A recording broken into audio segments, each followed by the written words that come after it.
gostaria de fazer uma breve apresentação do professor Francisco Ferraz.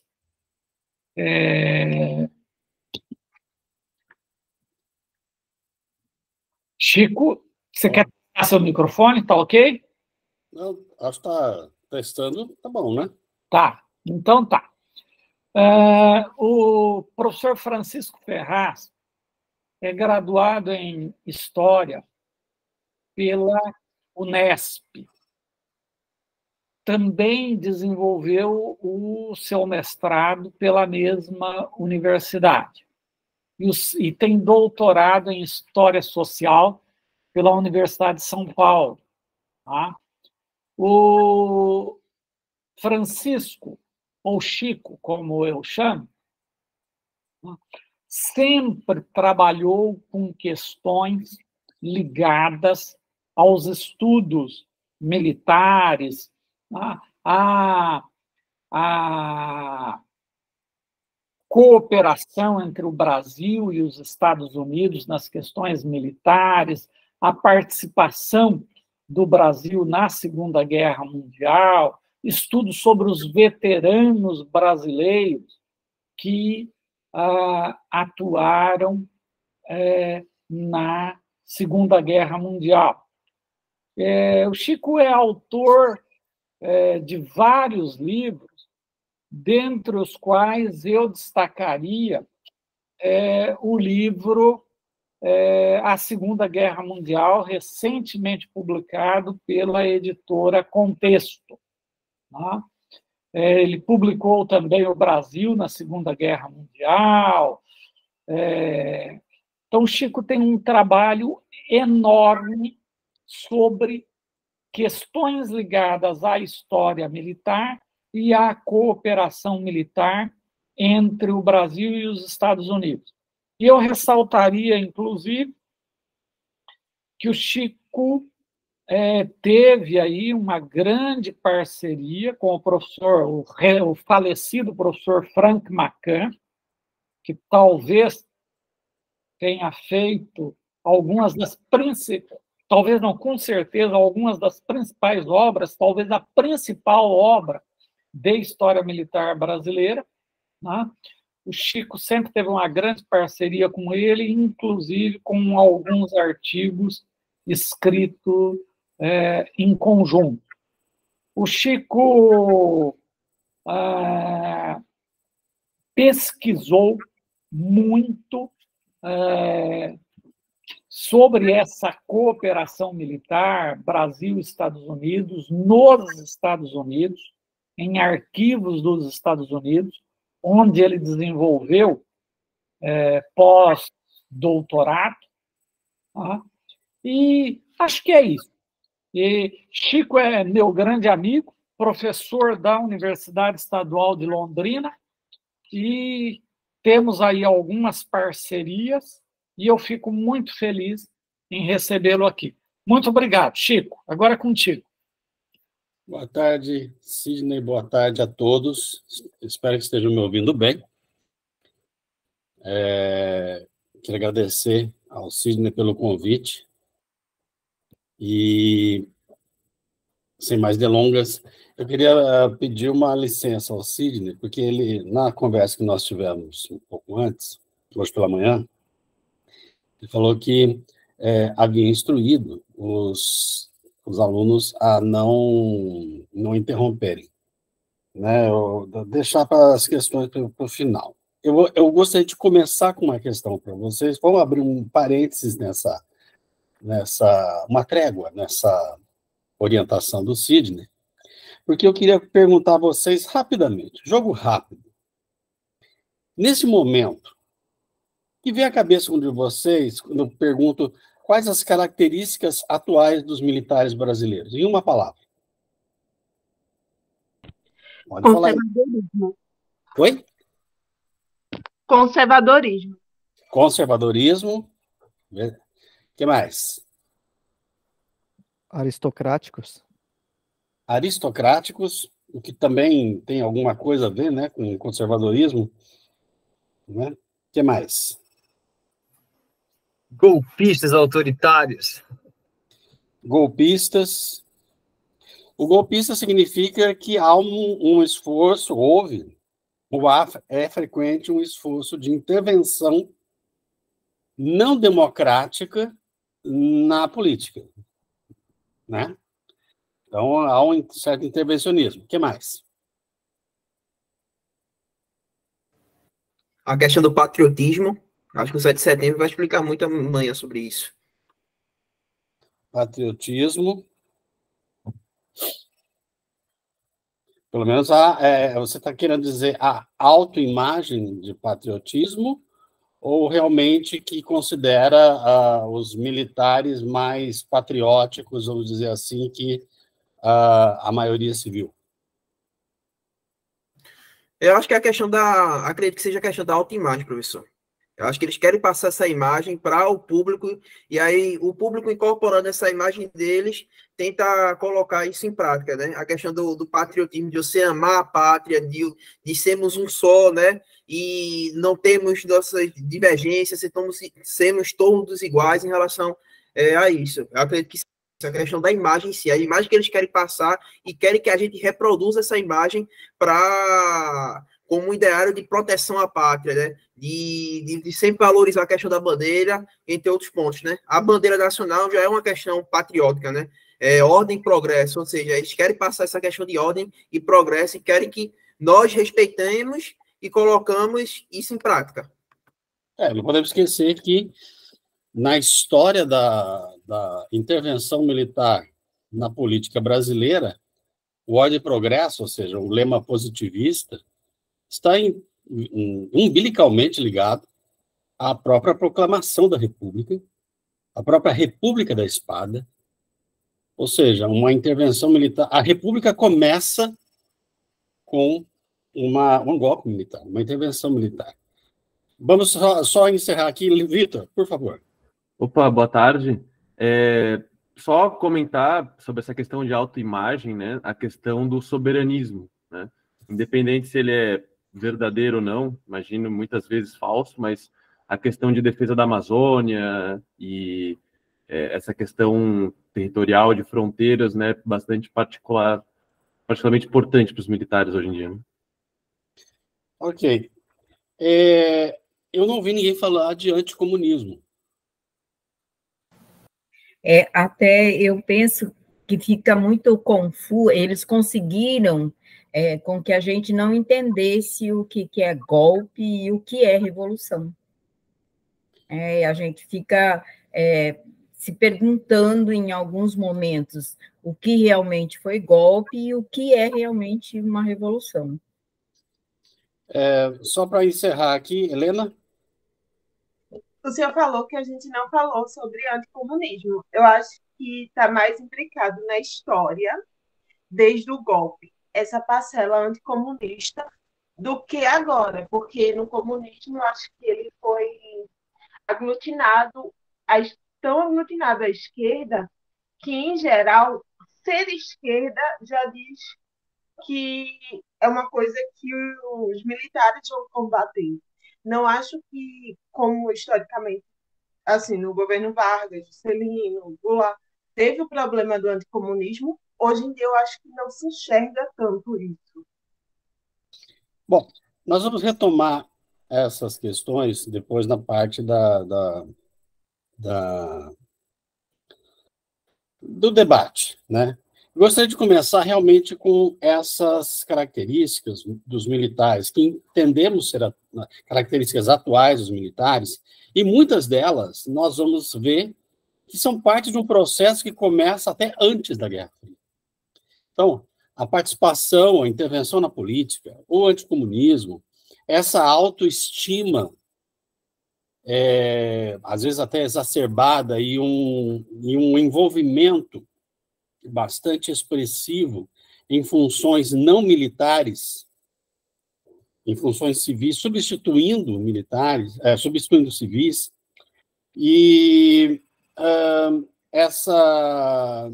esse apoio que recebe de parte da sociedade, tem uma parte expressiva da sociedade, por conta de serem patriotas, por defenderem a soberania, né? Essas imagens todas são construídas historicamente e eu gostaria de trabalhar um pouco com elas agora. Ou seja, essas imagens, essas não só imagens, mas práticas, experiências concretas de ação dos militares, elas são constituídas num processo que vem, vamos dizer, do final do Estado Novo até os dias atuais, né? Mas realmente com um ponto de paroxismo no que chamamos de Guerra Fria. E é por isso que o objetivo da apresentação hoje, para mim, eu vou trabalhar, o item chama Reverberações da Guerra Fria, mas eu vou trabalhar especificamente militares.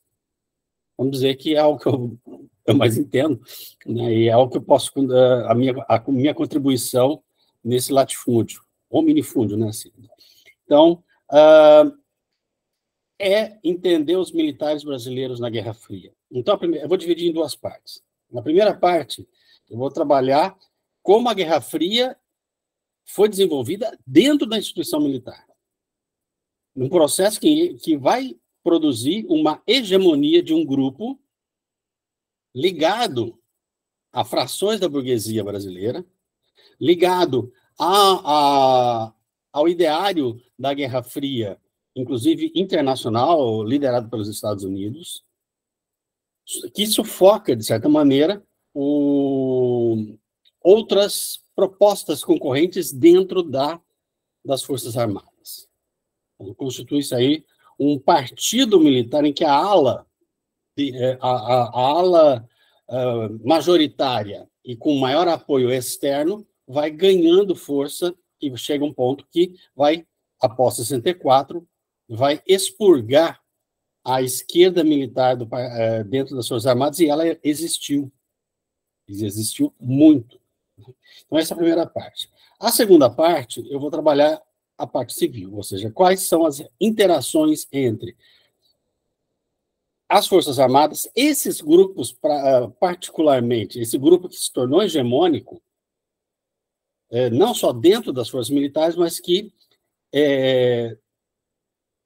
interagiu com os vários grupos civis, de elites civis, e daqui a pouco nós vamos trabalhar conceitualmente isso rapidamente, só para definir bem do que estamos falando. Então, esses grupos de elites civis, com ligações internacionais, e aí nós vamos entender como que essa interação acontece e como que os militares brasileiros saem do seu momento mais crítico da Guerra Fria, que é o golpe de 64. Esse grupo hegemônico sai vencedor e vai mudar, inclusive, o perfil político das próprias Forças Armadas. Então, algumas semanas atrás, o Sidney me pediu 2 ou 3 textos, eu coloquei 2 textos, né? O do René Armand Dreyfus. É claro que o ideal seria ler aquele catatal de 900 páginas, o 1964, A Conquista do Estado.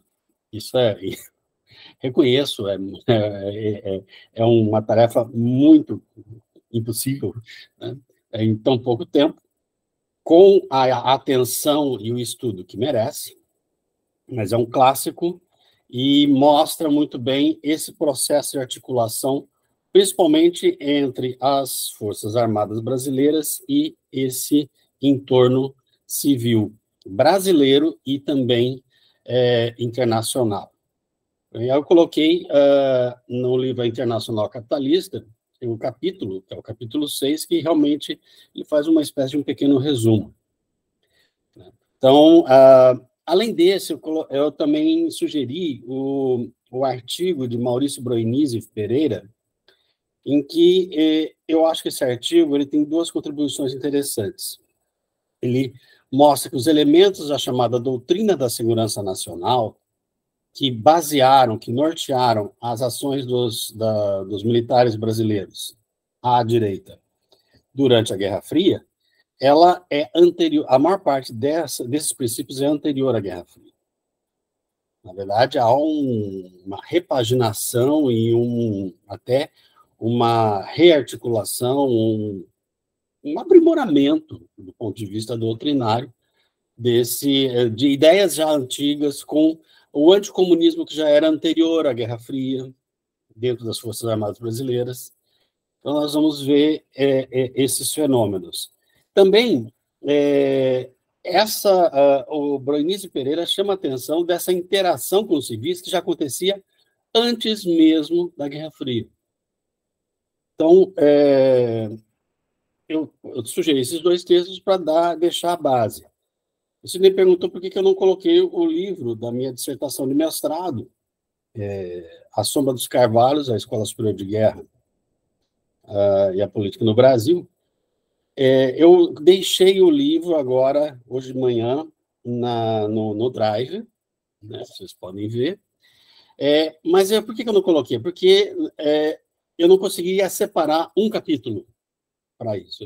Então, na segunda parte, eu vou meio que apresentar um pouco, usar o livro como base, porque a Escola Superior de Guerra vamos dizer assim, o exemplo maior e a constituidora maior dessa interação, a rede ESG e a DESG. ESG, Escola Superior de Guerra, a DESG, Associação dos Diplomados da Escola Superior de Guerra. E, então, na segunda parte, eu vou trabalhar bastante o livro em si. Muito bem. Na primeira parte da Guerra Fria na instituição militar, acho que a gente tem que, antes, fazer um parênteses. Porque nós não estamos lidando com uma instituição simples. É um desafio para qualquer um, e se você pode pegar qualquer livro, e qualquer autor brasileiro, ou mesmo brasilianista, em geral, há um esforço de tentar entender conceitualmente certos problemas que são específicos das Forças Armadas brasileiras.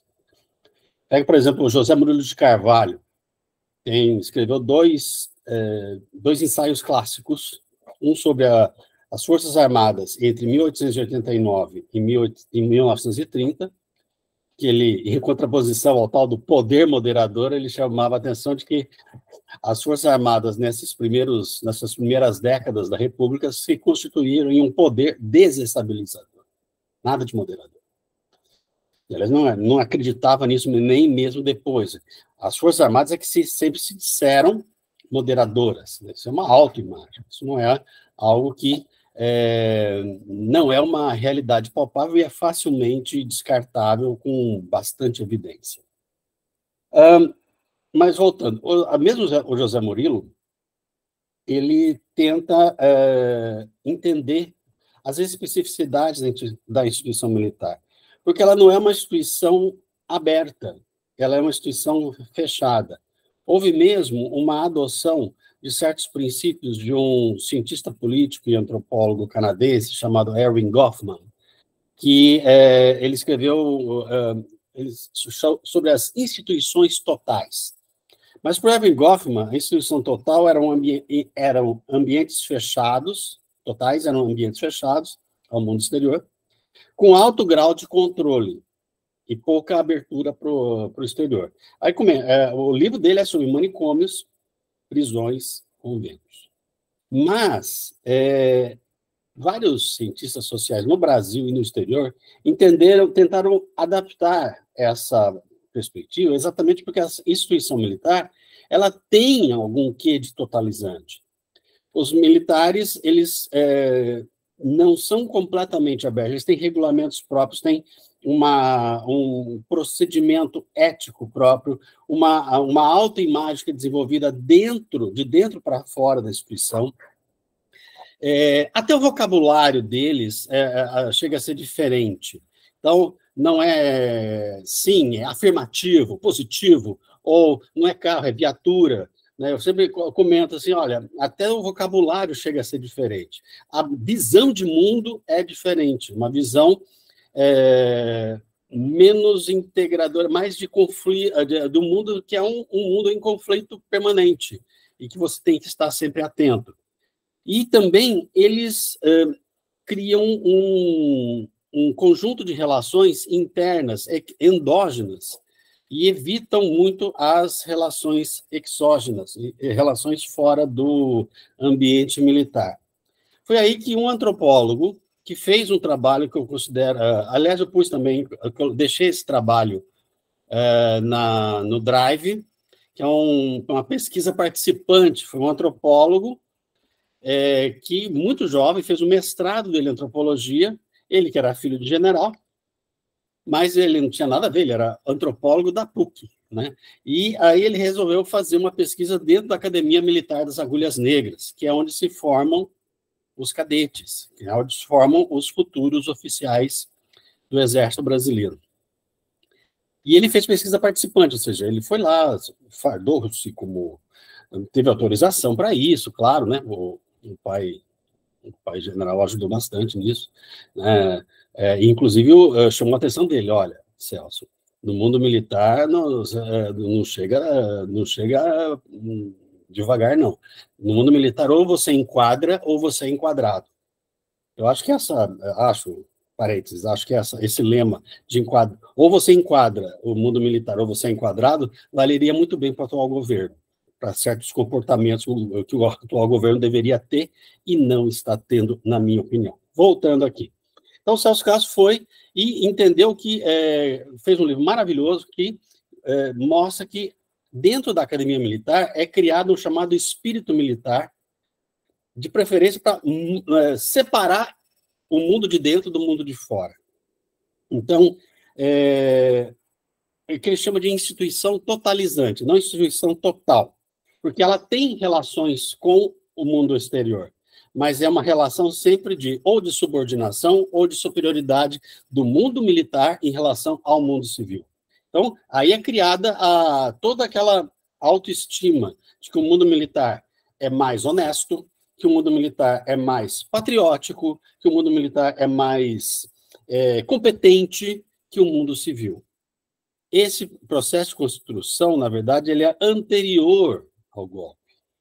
Ele já vinha desde da Academia Militar, da Escola Militar do Realengo, ainda que terminou os seus dias e foi substituída pela Academia Militar das Agulhas Negras na década de 40, ainda durante a Segunda Guerra Mundial. Então, essa autoestima, esse processo, já vinha se constituindo antes. E não é simplesmente uma imposição de um grupo de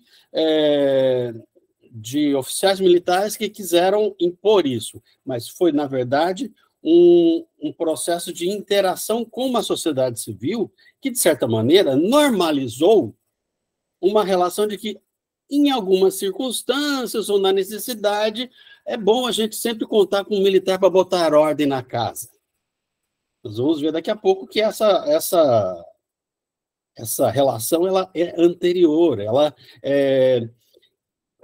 a transformação dos militares em uma espécie de elite de substituição é anterior à Guerra Fria. Então, o Celso Castro também chama a atenção de que a sociabilidade militar ela é voltada para dentro. Então, há a constituição da chamada família militar. Nós vimos muito isso sobre a tal da família militar, desde o processo de eleição de Jair Bolsonaro, até mesmo aos acampamentos que ficaram na frente de quartéis ou tiros de guerra, nos dias que antecederam ao sinistro 8 de janeiro. Então, havia gente da família militar. Então, são grupos com uma extrema coesão. Algo muito difícil de se encontrar fora do mundo militar. Então, é bom termos isso em mente quando tentamos entender como que, para os militares, foi trabalhoso, mas recompensador se relacionar com os civis e depois conseguir até uma hegemonia no processo político, dentro da instituição e fora dela. Então, vamos... tentando entender isso, nós vamos pensar em constituir como é que os militares agem politicamente. E aí vou adotar a perspectiva do partido militar. Ou seja, há momentos em que os militares, como uma das instâncias, uma das elites componentes, eles trabalham na sociedade, do ponto de vista político, numa espécie de conflito de classes, eles trabalham como intelectuais orgânicos, no sentido gramsciano mesmo do termo. Só que aí eu prefiro usar a adaptação que o cientista político René Armand Dreyfus faz, de que entre esses intelectuais orgânicos há um conjunto mais amplo e com amplas relações internas e externas, internacionais, que são as chamadas elites orgânicas. Então, as Forças Armadas são um dos componentes dessas elites orgânicas. E, em alguns casos, ela vai se tornar hegemônica dentro desses grupos, dessas elites orgânicas. Até aqui, tudo bem? Está compreensível? Muito bem. Então, vamos sair da parte da teoria e vamos para a empiria. Né? Vamos para os primeiros momentos. Eu vou recuar até o início da República, né? Mas bem rápido. Entre 1889 e 1930, isso chamado a República Oligárquica, aquilo que o José Moreira de Carvalho chamou de as Forças Armadas como um poder desestabilizador, o Exército, do ponto de vista de armas, do ponto de vista de treinamento, do ponto de vista de capacidade de defesa, era precário. Ele tinha problemas sérios, problemas materiais, problemas de treinamento, problemas de aquartelamento, problemas de doutrina do que fazer, e algumas das vezes em que o Exército teve que agir, como, por exemplo, em 2 guerras internas, Canudos, no início do século XX, Canudos no final do século XIX, e no início do século XX, contestado. Nas duas, o Exército mostrou sérios problemas, foram 2 vitórias muito dolorosas, do ponto de vista de um balanço das capacidades militares brasileiras. O que contrastava com a Marinha de Guerra do Brasil, que tinha conseguido comprar encouraçados dos mais modernos. Mas mesmo a Marinha de Guerra, por mais modernos que fossem seus encouraçados e a sua projeção de poder, particularmente para os vizinhos argentinos, mas a Marinha de Guerra também tinha problemas que vinham desde a época da escravidão, como, por exemplo, o costume dos castigos físicos. Não era, detalhe, não era prioridade, não era exclusividade da Marinha os castigos físicos. Apesar de proibidos os castigos físicos no Exército Brasileiro, eles também existiam nesse momento. Mas, no caso da Marinha, provocou a chamada Revolta dos Marinheiros de 1910, do marinheiro João Cândido, em que ele e mais outros marujos tomaram de assalto o coraçado mais poderoso da Marinha brasileira e colocaram as armas contra o Rio de Janeiro e disseram: nós não queremos mais castigos físicos. A rebelião foi negociada, mas depois foi duramente, os membros, as lideranças foram duramente reprimidas. E, enfim, as Forças Armadas brasileiras estavam num problema de disciplina, estavam num problema de péssimas condições materiais, e isso criou uma insatisfação nos jovens que estavam iniciando sua carreira no Exército. Esses jovens, para que eles fossem melhor ensinados, os ministros militares, eles procuraram cursos ou procuraram levar jovens para fazer estágio no exército alemão, chamados jovens turcos, porque havia uma comparação com os oficiais do exército turco que, depois que foram fazer estágio na Alemanha, depois voltaram e galgaram o poder na Turquia. Esses jovens voltaram também cheios de ideias. Mas eles ainda eram, vamos dizer, mais profissionais, né? Então, os alunos desses jovens turcos, eles vão ser os futuros tenentes. Tenentes, a mais baixa, o mais baixo posto dentro do oficialato, né? O cadete, ele começa a carreira lá embaixo como tenente, né? Mas ele é acima dos praças, ou seja, acima do sargento, acima do cabo, acima do soldado. Então, esses tenentes, eles ficavam insatisfeitos com a situação do exército, com a situação do país, e eles percebiam que os seus comandantes estavam muito mais preocupados em fazer política nas localidades, nas regiões, muitas vezes se metendo na política local das oligarquias, do que propriamente melhorando o país ou melhorando o próprio exército.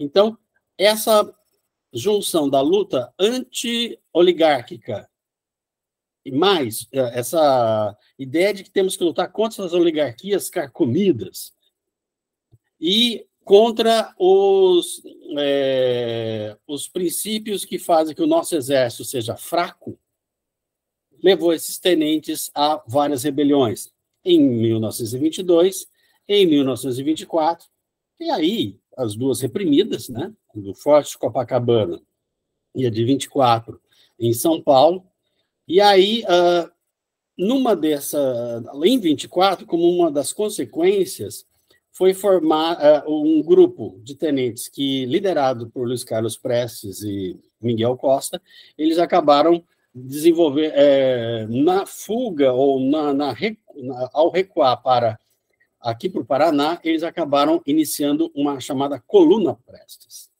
E era uma ideia de propagar a revolução social, no entender deles, uma revolução social, podemos aqui discutir o que eles entendiam por revolução social, mas a ideia era propagar a revolução, que era, no entender deles, acabar com as oligarquias, promover o bem-estar social e coisas do tipo. Fazer uma propaganda da revolução. As tropas legalistas foram atrás, e ficou épica a forma como a Coluna Prestes nunca foi derrotada, ou sempre acabava dando um nó, literalmente, nas tropas legalistas. Mas, sem muito apoio também, e combatidas, chegou alguns oligarcas, por exemplo, do Nordeste, eles andaram mais de 20 mil quilômetros pelo Brasil. Alguns oligarcas do Nordeste chegaram a contratar, a usar cangaceiros para perseguir a Coluna Prestes.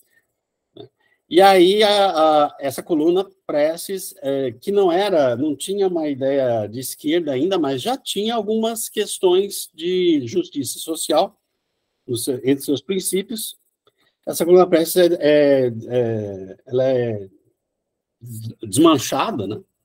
Uma parte vai para a Bolívia, e, posteriormente, alguns desses tenentes acabam se juntando às forças oligárquicas dissidentes, em 1930, e ajudam a empolgar militarmente a Revolução de 30. Então, esse projeto regenerador dos tenentes, ele vai encontrar na Revolução de 30 uma espécie de espaço para eles. E aí é que vamos para a segunda parte, quer dizer, entre 30 e 45, há com vaga, seja no governo provisório, seja no governo constitucional, depois seja no Estado Novo, há uma acomodação e uma participação ativa de vários militares. Então, os militares se tornam um centro do poder. A Revolução de 30 trabalhou para o enfraquecimento das forças repressivas locais, estaduais, as forças públicas ou as polícias militares locais, elas foram enfraquecidas. A Força Pública de São Paulo, por exemplo, tinha até tanque de guerra. Tudo bem, hoje em dia você vê coisas semelhantes, assim, a Força Pública do Rio, Polícia Militar do Rio com caveirão, com outras tendo armamentos pesados, né? Mas os desafios são outros. Nesse caso aqui, era 1930 e havia força pública com aviação, como era de São Paulo. Então, houve uma redução desse poder, a centralização do poder do Exército e, sob a liderança do líder militar, liderança do líder é uma redundância, né? Eu sei. Sob a liderança de Góes Monteiro, né, que estava à cabeça do então tenente-coronel, que depois rapidamente vira general, Góes Monteiro, estava à cabeça dessa revolução, a parte militar da revolução, reorganizado o Exército Brasileiro. Só que aí tem o seguinte, esses tenentes, eles, e não só tenentes, mas capitães, pessoas tanto da baixa oficialidade quanto até oficiais médios e da alta oficialidade, como majores, tenentes-coronéis, coronéis, eles vão ocupando as chamadas interventorias nos estados. Vou dar só um exemplo. O futuro presidente general Ernesto Geisel, naquela época ainda tenente, ele, entre 1934 e 1935, ele foi secretário de obras, ele gaúcho, foi secretário de obras públicas na Paraíba. Então, esse pessoal teve uma experiência de administração pública, porque eles acabaram ocupando esses espaços. Então, é importante isso. Já havia uma certa ocupação de espaço, a preferência por militares de certos, em prefeituras, secretarias de Estado, para algumas funções, porque a ideia como nós não temos ainda cursos de administração, na época quem era curso de direito ou sei lá o quê, ou engenharia, ou medicina. Então, como é que você vai ocupar os cargos? Uma das opções era militar.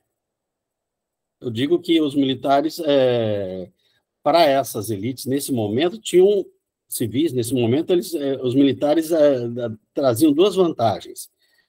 Eram pessoas que, no entender deles, ou a expectativa desses civis, os militares seriam mais organizados, saberiam botar ordem na casa, como, inclusive, o botar ordem na casa significava também aquele papelzinho de capitão do mato, ou seja, ajudar na violência, né, quando as coisas não funcionam.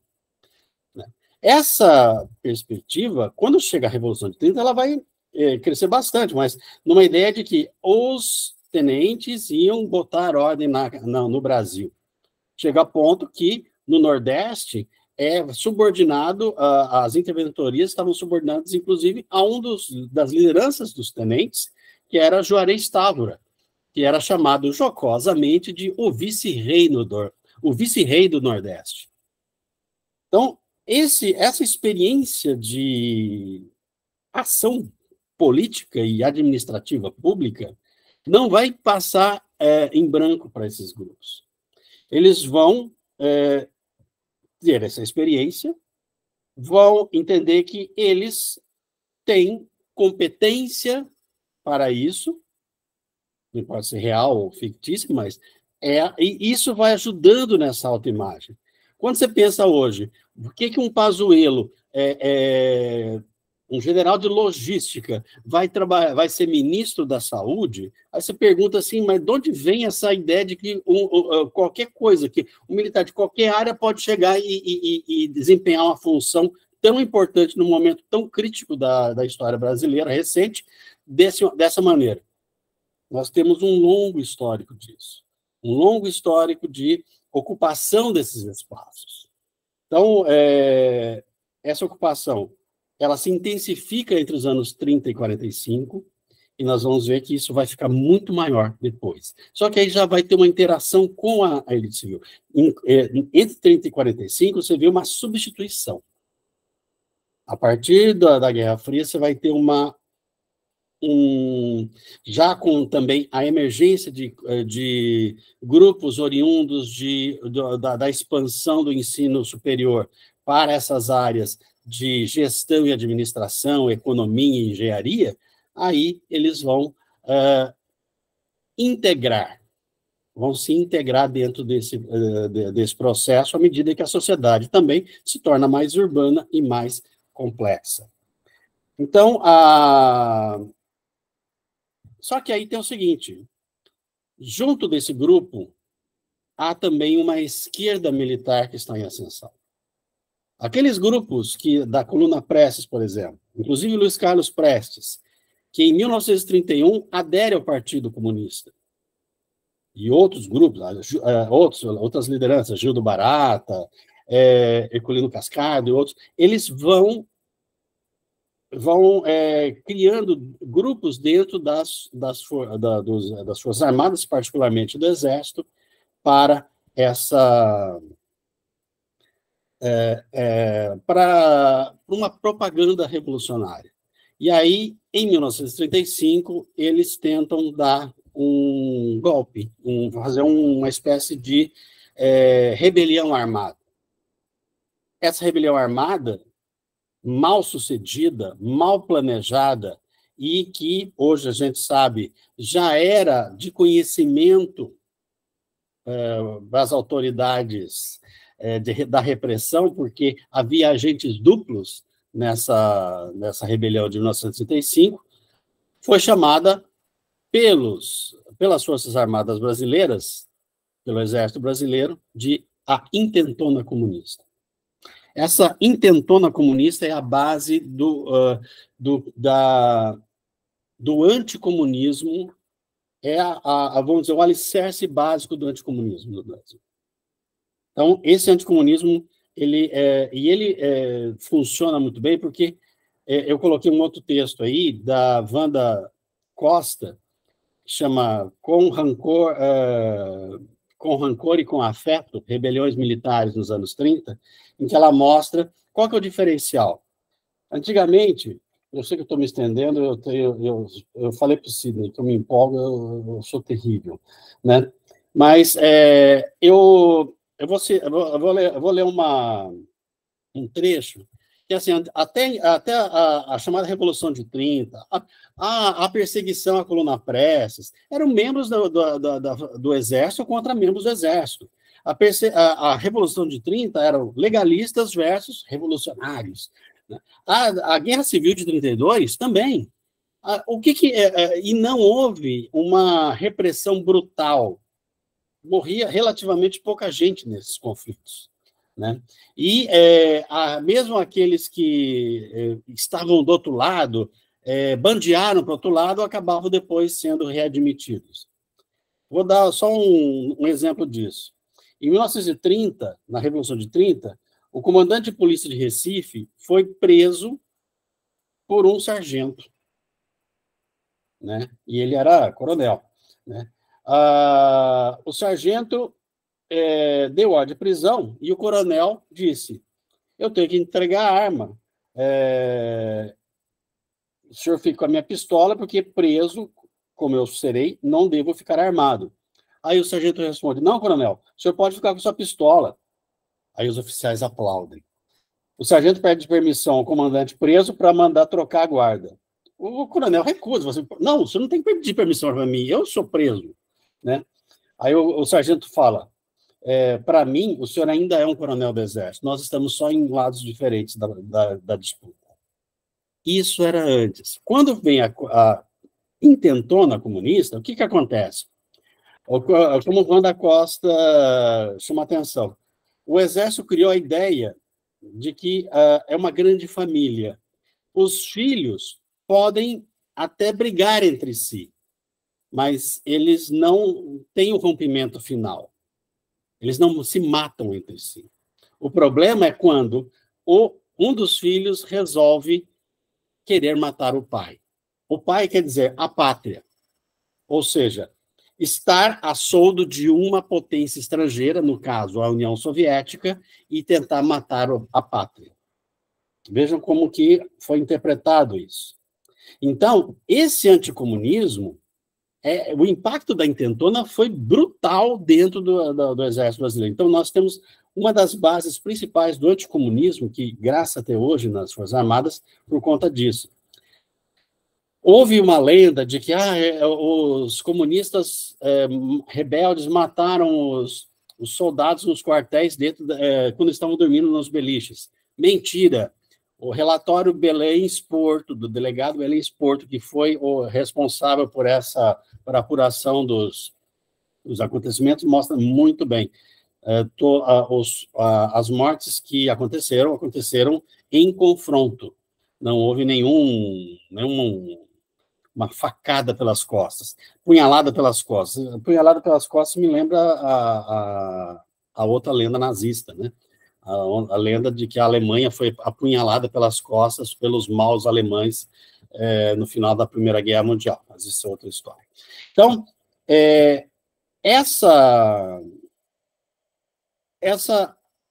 esse anticomunismo ajudou a fazer, inclusive, criar a base de anticomunismo que justificou, inclusive, o golpe de 1937, o chamado e famigerado Plano Cohen. Né? E é curioso, porque houve, depois, em 1938, um putsch, uma tentativa de tomada de poder pelos integralistas. E eles assaltaram não os quartéis, não soldados e oficiais de baixa patente. Eles assaltaram o Palácio Guanabara, onde estava o Getúlio Vargas e sua família. Um assalto que até hoje está muito mal explicado em termos logísticos, porque foram horas, Vargas, até Alzira Vargas, Getúlio, Alzira, Lutero, todo mundo com armas e pistolas tentando combater os integralistas que estavam cercando o palácio. Enquanto isso, o Dutra estava com dificuldade para sair do seu bairro e ir até o palácio. Não lembro agora se era do Catete. Não, acho que era o Guanabara, era o Guanabara porque o reforço da guarda entrou pelos fundos, pelo campo do Fluminense, que era onde hoje é o Estádio das Laranjeiras. Então, isso me lembra, quando teve os eventos de 8 de janeiro e a demora para as forças chegarem e expulsarem os invasores, me lembrou tanto a tal da intentona comunista, principalmente agora, quando na intentona comunista, tirando o Severo Fourier e algumas outras lideranças que foram punidos, o resto não teve a mesma volúpia de repressão que houve anos antes, em relação aos comunistas. Então, a gente veio 2 pesos e 2 medidas, né, em relação a esses eventos. Então, e aí, as Forças Armadas, particularmente as lideranças, queriam um desenvolvimento do país e percebiam, nós não temos armas, nós temos que comprar armas, nós temos que comprar tudo. Arma, munição, a gente está com sérios problemas. Né? Se houver uma guerra, nós ficamos na dependência de comprar de potências estrangeiras. Uma guerra, particularmente, contra os nossos vizinhos latinos. E aí, o que eles fizeram? Eles resolveram fazer um movimento bastante forte de pressão para Vargas, principalmente na iminência da Segunda Guerra Mundial começar, de dizer, olha, vamos negociar esse apoio com a possibilidade de fazer uma indústria de base e também de armamentos. Nessa diplomacia inicialmente pendular e depois, posteriormente, jamais entre a Alemanha e Estados Unidos, e depois de um certo momento, quando começa a guerra, mesmo, em 1939, a partir daí uma diplomacia mais direcionada para os Estados Unidos, o Brasil acaba ganhando, conseguindo, na verdade, conquistando, né, esses apoios financeiros e técnicos para o seu início de desenvolvimento dessa indústria de base. Agora, o Brasil vai para a guerra, né, e vai para a guerra do lado dos americanos. E aí, quando volta, eu não vou me alongar muito, porque o Sidney praticamente já comentou sobre a deposição de Vargas, em 1945. E essa deposição, quer dizer, Vargas era do Estado Novo, era uma ditadura, era semelhante ao regime fascista, e o Brasil vai lutar contra os fascistas alemães dentro do espaço do fascismo italiano, que é a Itália, e era uma contradição. Aí disseram, não, a FEB ajudou a derrubar Vargas. Não. A participação do Brasil, da forma que o Brasil estava participando contra os fascismos, ajudou a derrubar o autoritarismo vigente aqui. Né? Só que Vargas realmente, entre 44 e 45, ele migra, ele desloca o seu apoio, o apoio que ele tinha das Forças Armadas para as classes populares. E aí as Forças Armadas não quiseram competir com isso. As Forças Armadas entenderam aquilo como um princípio de comunismo, um princípio perigoso de uma república sindicalista semelhante a que tinha o governo de Perón na Argentina. Então, eles... um evento que aparentemente teria muito pouca importância, que é a troca do comandante da polícia do Distrito Federal, que era o Rio de Janeiro naquela época, gerou toda uma crise e aí Vargas foi deposto.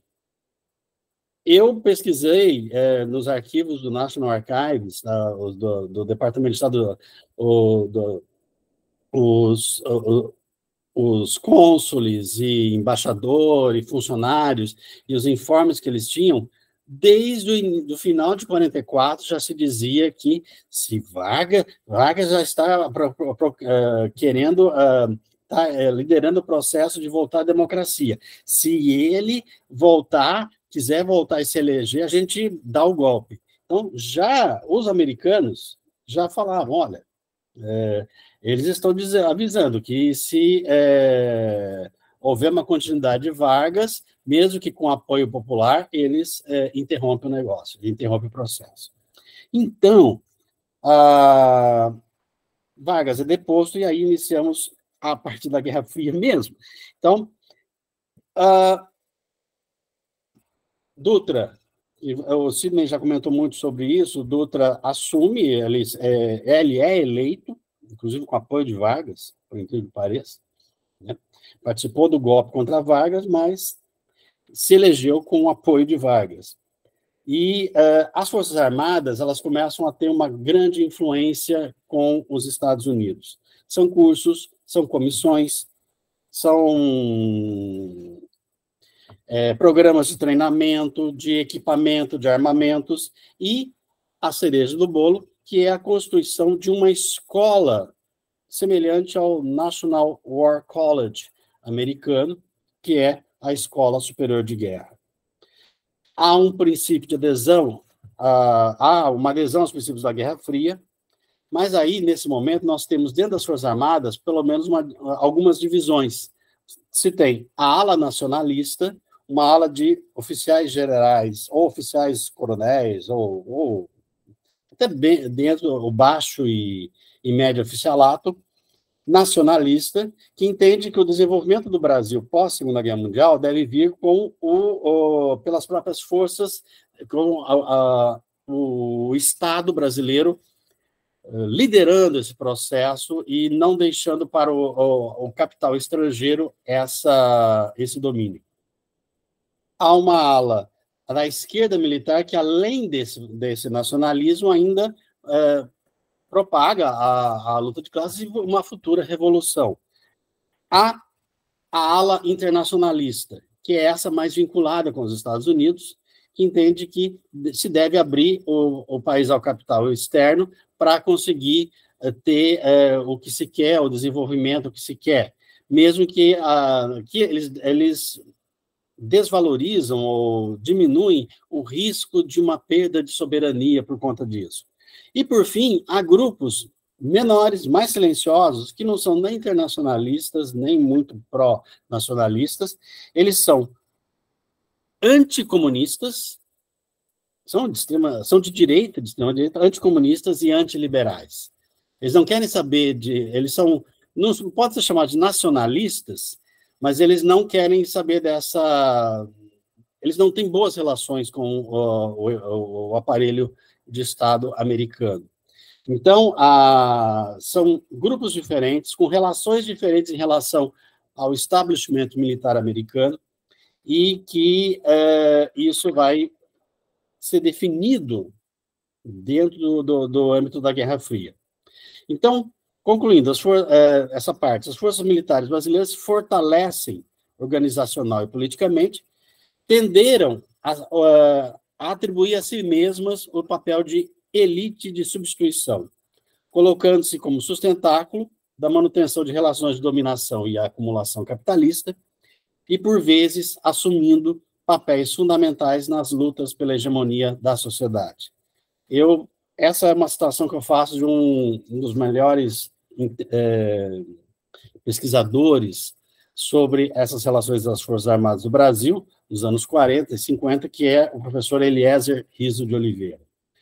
Então, nesse período, até 64, as Forças Armadas vão estar plenamente em disputa com essas alas das Forças Armadas vão estar em disputa pela hegemonia. O primeiro lugar de disputa de hegemonia é a própria Associação de Ex-Combatentes do Brasil. Só que a Associação de Ex-Combatentes do Brasil não tem só militares, ela tem civis também. São aqueles recrutados da FEB do mundo civil, que era, inclusive, maioria. Então, esse grupo, a primeira eleição, ela é vencida pela ala do Partido Comunista, aliás, pelo Jacó Gorender, né? E pelo Salomão Malina, desculpa, né? Que depois seria futuro dirigente comunista. Dentro do conselho havia também o Jacó Gorender, havia outros, como Henrique Cordeiro Oeste, uma parte dos oficiais da FEB minoritária era comunista. A FEB não foi só gente do centro para a direita, a FEB era um retrato do Brasil, inclusive político, né? Uma minoria de comunistas, mas tinha. Não era depois a ideia de que se tinha de que a FEB era feita só dos generais que fizeram o golpe em 64. Então, os momentos mais quentes dessa disputa por hegemonia aconteceram no Clube Militar. O Clube Militar, ele não é vinculado à hierarquia das Forças Armadas, embora ele reúna oficiais das Forças Armadas, mas eles, no caso do Exército, mas ele lá dentro do Clube Militar, as relações não são necessariamente de hierarquia. A gente sabe que na prática mas em regulamentos não. Então, havia uma possibilidade de se fazer campanhas políticas. Então, de um lado, foi feita a campanha do petróleo, por exemplo, o petróleo é nosso. Então, de um lado, o general Horta Barbosa, general Leônidas Cardoso. General Leônidas Cardoso foi o pai do Fernando Henrique Cardoso, né? Então, de um lado, pró-desenvolvimento de uma produção própria de petróleo do Brasil, de uma estatal do petróleo do Brasil, que seria criada em 53 a Petrobras, e, do outro lado, aqueles que, como o Juarez Távora, como o Cordeiro de Farias e outros, que advogavam que deveria se abrir para as grandes petroleiras estrangeiras. No governo Vargas é criada a Petrobras e é estatizado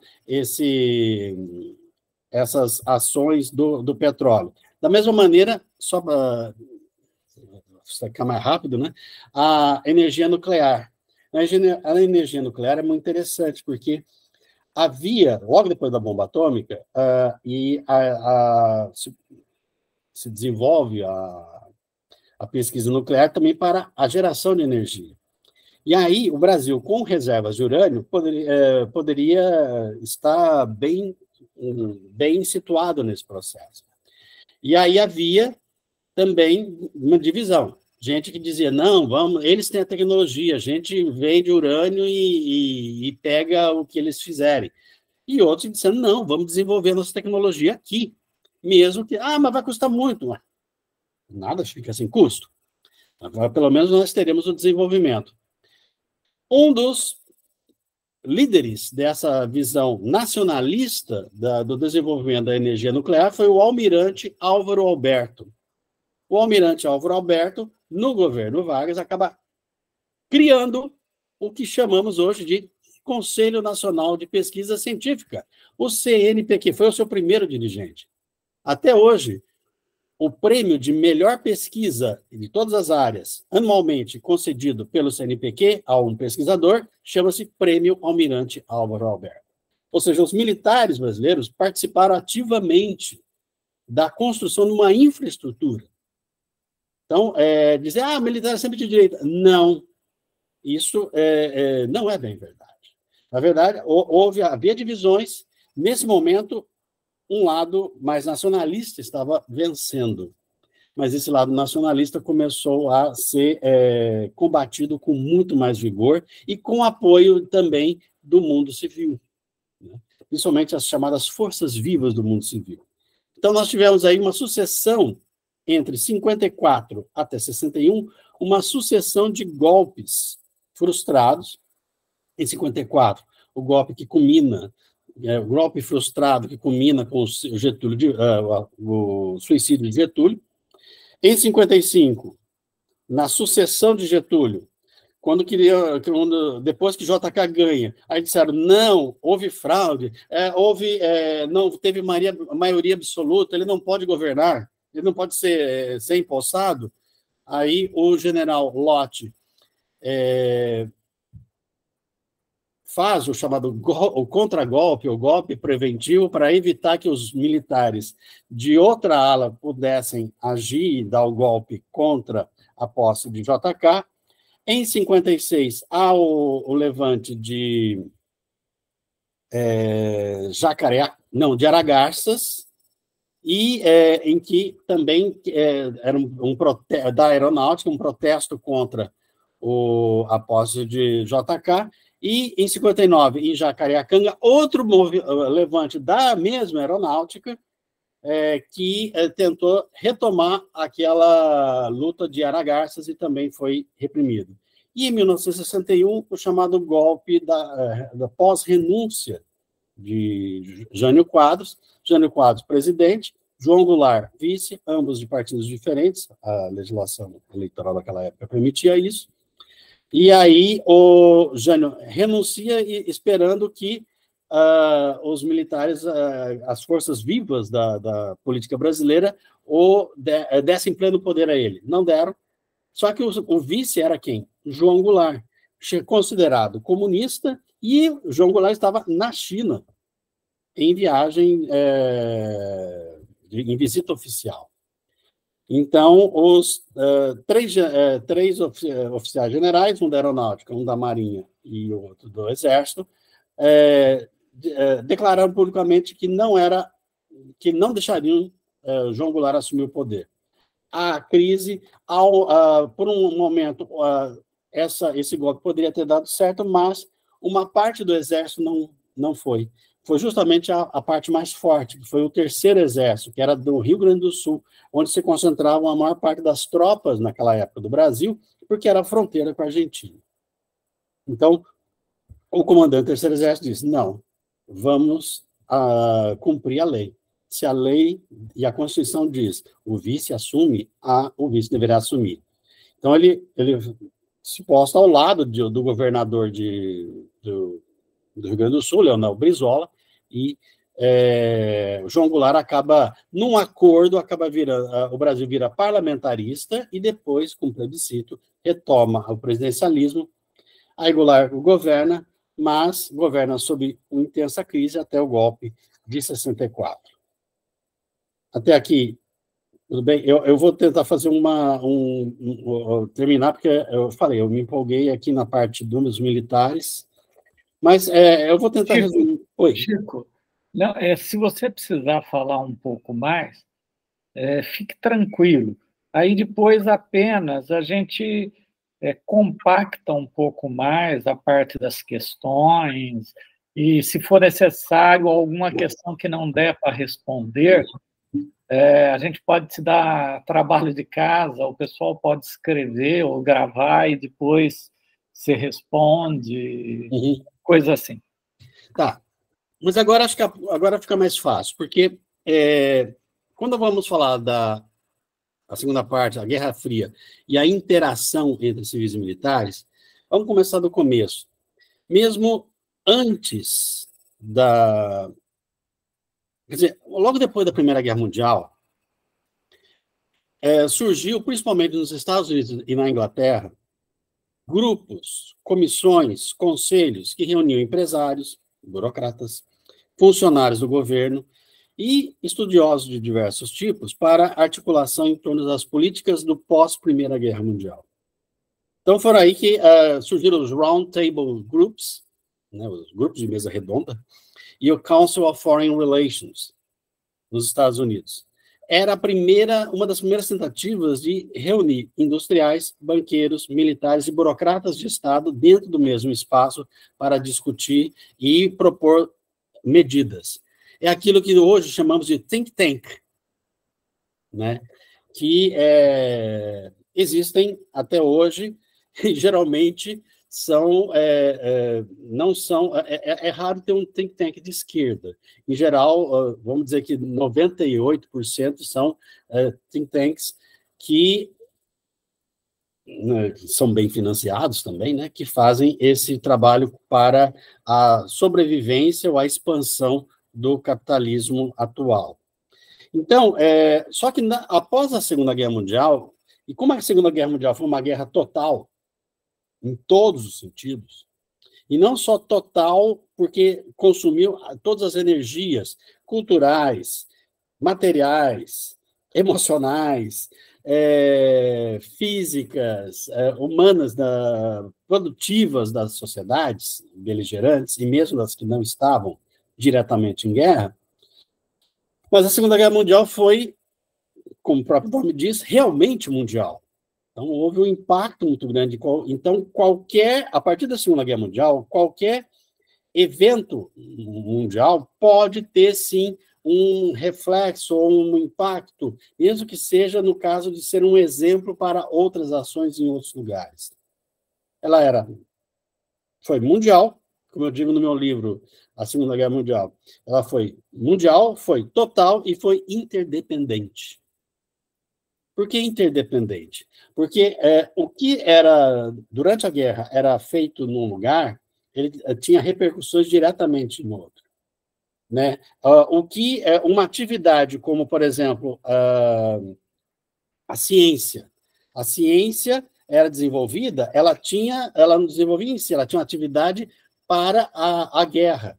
E isso servia depois para outros exércitos. E aí depois outras forças tentavam contrabalancear, por exemplo, radar.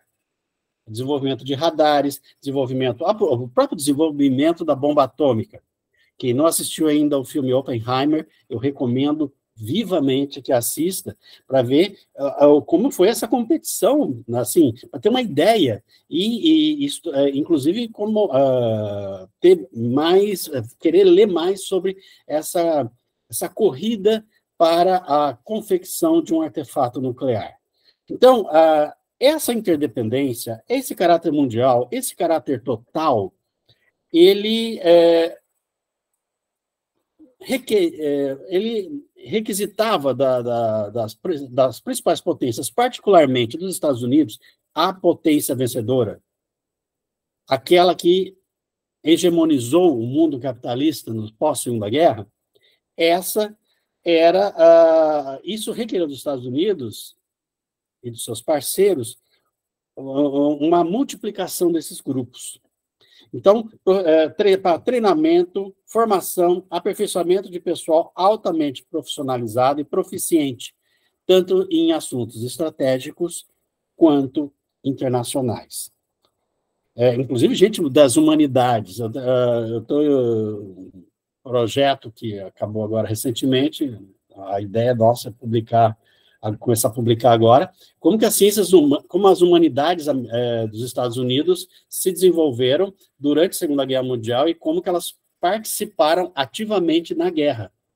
Inclusive, uma parte do pessoal de ciências humanas foi uma parte deles foi responsável pela constituição do que hoje entendemos ser a CIA,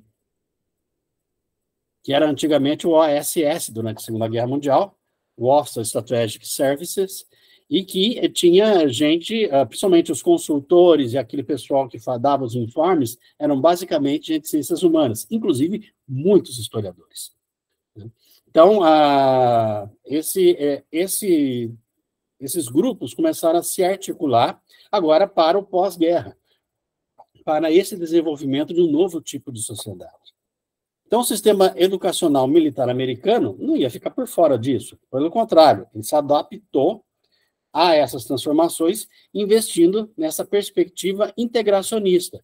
Assim como na Segunda Guerra Mundial se juntaram civis e militares para a vitória, também no pós-Segunda Guerra, essa união de civis e militares tinha que ser pessoal civil altamente especializado com militares, e isso aconteceu.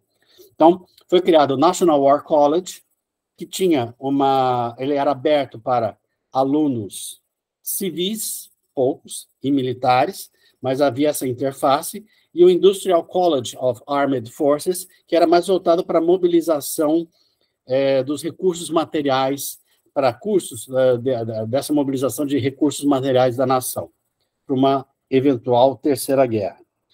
Então, além das experiências dessas instituições, o que aconteceu? Houve um processo de facilitação de sociabilidade. Então, aquela divisão, estou falando dos Estados Unidos, aquela divisão entre militares e civis, ela ficou mais volátil por conta dessa integração. Inclusive, empresas civis, às vezes, contratavam militares para para tarefas de gestão, etc.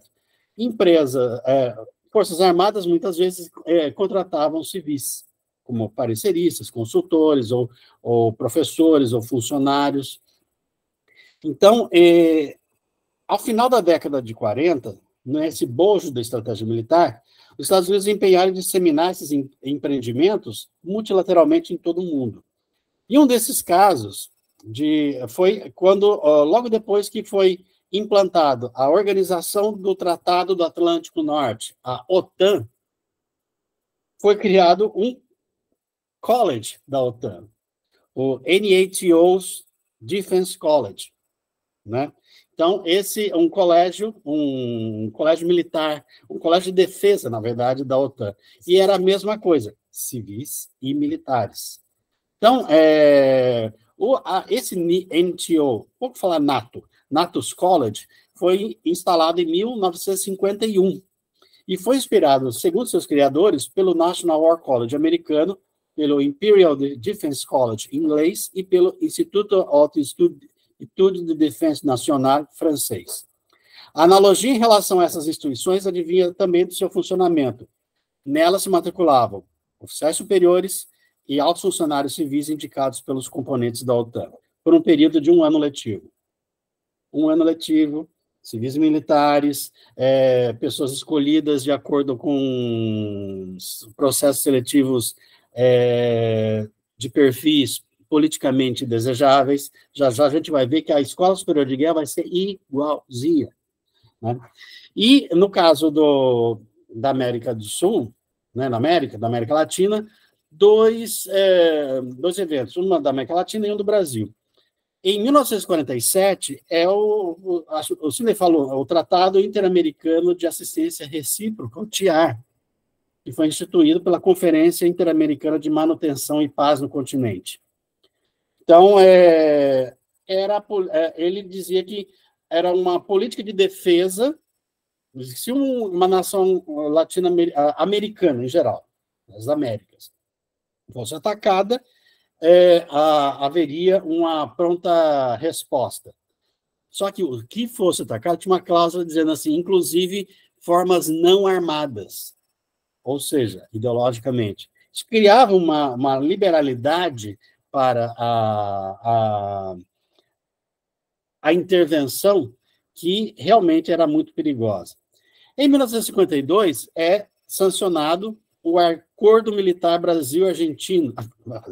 Gente, desculpa. Que eu li hoje uma matéria daquele Millet lá e eu fiquei mal impressionado, né?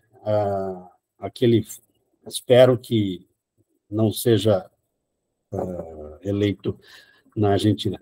O Acordo Militar Brasil e Estados Unidos, em que é um acordo que previa um fornecimento de armas, de treinamento, de ações conjuntas com o Exército Brasileiro. Nesse contexto, é criada a Escola Superior de Guerra. Ela é criada em 1949 para cursos de estratégia de segurança nacional, ministrada a oficiais superiores das Forças Armadas, ou seja, de coronel e general, de coronel para cima, ou seja, coronéis e generais, e membros da elite civil. Esses membros eram escolhidos a dedo pelo comandante do Estado-Maior das Forças Armadas, passava pelo presidente da República e antes passava pelos informes da Delegacia de Ordem Política e Social para ver se eram politicamente convenientes. Sindicalistas? Não. Líderes políticos trabalhistas? Esquece. Não tinha esse tipo de gente. Quem participava da ESG era apenas pessoas, vamos dizer, essas gentes de bem, né, mais do centro à direita. A Escola Superior de Guerra inspirou-se no National War College, Industrial War College of Armed Forces e o Instituto de Altos Estudos de Defesa Nacional francês. Eles possuem o mesmo perfil de atividade de recrutamento e de temas desenvolvidos. Por exemplo, na ESG tinha o curso era 1 ano de curso, você ficava 1 ano no Rio de Janeiro. Então, o curso era no Rio de Janeiro, num lugar aprazível, um dos melhores lugares do Rio de Janeiro, que é a URCA, né? Um dos metros quadrados mais caros de lá, e a pessoa ficava ali, e depois eu vou fazer a pergunta, né, o que faz com que alguém largue principalmente no meio civil, né, largue suas funções e vá ficar 1 ano, larga a família tal, e vai ficar 1 ano no Rio de Janeiro, debatendo segurança nacional. Então, junto com a ESG, que é criada em 49, é criada a ADESG, a Associação dos Diplomados da Escola Superior de Guerra. Essa ADESG é criada e a ideia era disseminar. O que é curioso é o seguinte, apesar do nome Diplomados na Escola Superior de Guerra, como os diplomados eram algumas dezenas só, tipo 8, 9 dezenas por ano, quer dizer, você tinha o quê? 180...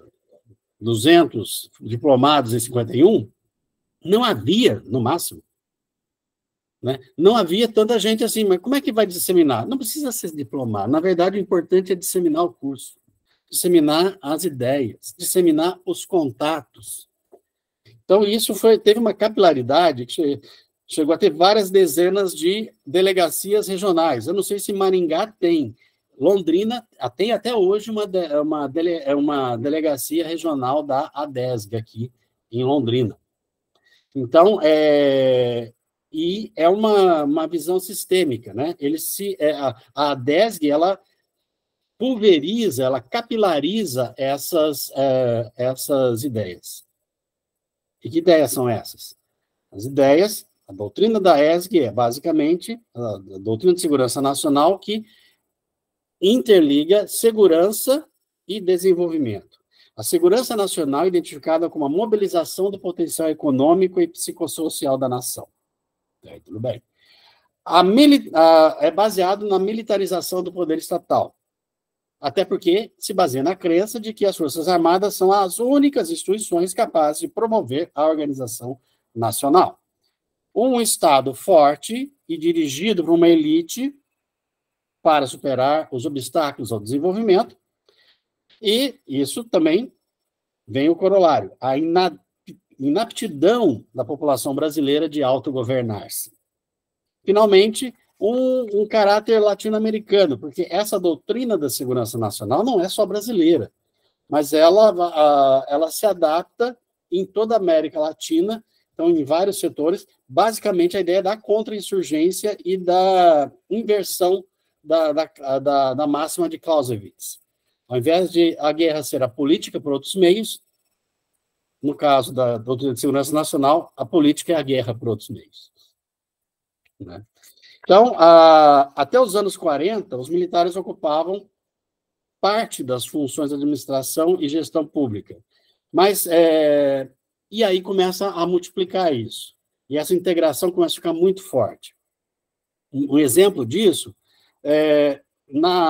a Escola Brasileira de Administração Pública, nos anos 50, criada e mantida pela Fundação Getúlio Vargas, ministrou em toda a década, a estabelecimentos militares, como escola de aperfeiçoamento de oficiais, escola de Estado-Maior do Exército, escola de instrução especializada e escola superior de guerra, vários cursos, vários temas de administração pública e privada, relações humanas e relações públicas. Isso tinha reciprocidade. Os oficiais também iam dar aula nesses cursos de administração, pulverizados pelo Brasil. Uma das coisas que eu acho que carece ainda de estudos é a aproximação, o efeito dessa aproximação entre empresários, tecnocratas, militares e funcionários da administração pública civil de médio e alto escalão, a partir de pontos em comum, como estilo de vida, afinidade social, clubes que frequentam, valores éticos, valores religiosos, formação acadêmica, pertencimento a agremiações, associações, como é essa autoimagem. Então, a gente, com isso, aprenderia muito sobre esses grupos que atualmente disputam o poder junto com as Forças Armadas. E aí, nesse caso, surgem dois think tanks de grande impacto e que se juntam à Escola Superior de Guerra. O Instituto Brasileiro de Ação Democrática, o IBAD, que é de 1959, e, em 61, no bojo da frustração do golpe mal feito dos militares em 61, o Instituto de Pesquisa e Estudos Sociais, o IPES. Houve até CPI sobre isso no Congresso, do IBAD, porque havia suspeita de recebimento de valores, de verbas estrangeiras, de verbas do exterior, particularmente, obviamente, de governo americano, ou de empresas americanas para ajudar a desestabilizar a economia brasileira ou a ajudar a interferir nas eleições do Brasil. Disso também foi acusado o IPES. Eram grupos extremamente profissionalizados, com grandes ligações com as Forças Armadas, e eles fizeram uma interação tão grande que fizeram aquilo que o general Cordeiro de Farias, antigo tenente, lá da coluna Prestes, que foi interventor no Rio Grande do Sul durante a Segunda Guerra Mundial, que foi comandante da artilharia da FEB durante a Segunda Guerra Mundial, que depois foi um dos que ajudou a depor Vargas, em outubro de 45, que foi o primeiro comandante da Escola Superior de Guerra, que trabalhava bastante em contato com o IPES. O Cordeiro de Farias dizia o seguinte sobre a ESG: em 1949, nós não plantamos couves, plantamos carvalhos, se referindo à ESG. As couves florescem rápido, crescem rápido, mas morrem. Os carvalhos não, demoram, precisam de cuidado, de regar, mas quando ficam frondosos, nada os derruba. Aí ele fala assim, nós não precisávamos de couves, precisávamos desses carvalhos. Quando a hora da verdade chegou em 64, nós tínhamos os homens, as ideias e os meios. Isso parece até uma coisa meio uma teoria da conspiração, né? Mas, na verdade, eu diria que não. Essa é uma memória que é muito comum isso nos militares brasileiros, quando falam dos movimentos que eles participaram. Eles ajustam, é muito comum não só militares, em qualquer grupo político, eles ajustam o resultado à narrativa do que fizeram. Eu prefiro dizer o seguinte, e aí termino, ao longo do processo de constituição e consolidação da rede ESG-ADESG, os objetivos dessas instituições iam sendo construídos no correr das lutas e conflitos da época, e seus mentores sabiam muito bem o que estavam fazendo. Essa premonição retrospectiva de Cordeiro de Farias agora faz sentido. Eles sabiam poucos no início. Acreditavam firmemente na união dos esforços e recursos para a constituição da escola. Tinham consciência de que a ação política no Brasil exigia ou a ocupação estratégica do Estado, ou a luta para atingi-lo. Essas foram as sementes plantadas. Transformá-las em couves ou carvalhos dependia dos esforços cotidianos, da capacidade de organização e articulação política de seus membros e principalmente de seu corpo de instrutores e conferencistas. Portanto, mais do que uma premonitória estratégia de conspiração na formação da instituição, podemos perceber nos formadores da ESG algumas noções de realismo político. Ao reunir na URCA e nos escritórios da DESG pelo Brasil, pessoas que nele ingressavam mais para travar relações de solidariedade e colaboração do que para adquirir novos conhecimentos. A maior parte dos que faziam o curso da ESG tinham de 51 a 60 anos. Eram pessoas já bem-sucedidas, eram já a elite. Não era formação de elite, eles já eram a elite. Era muito mais um ponto de encontro para traçar planos em comum do que propriamente para aprender coisas novas. Então, na hora da... Completa-se assim a simbiose. Esse novo bloco de poder interage com vantagens recíprocas, acumulando forças que, em 64, seriam decisivas para inaugurar uma nova era na história do Brasil. Quando a hora chegou, eles possuíam os homens, as ideias e os meios. Então, essa é a integração entre militar, uma parcela hegemônica dos militares e a parcela hegemônica das frações da burguesia brasileira, ligadas também ao capital internacional. É isso.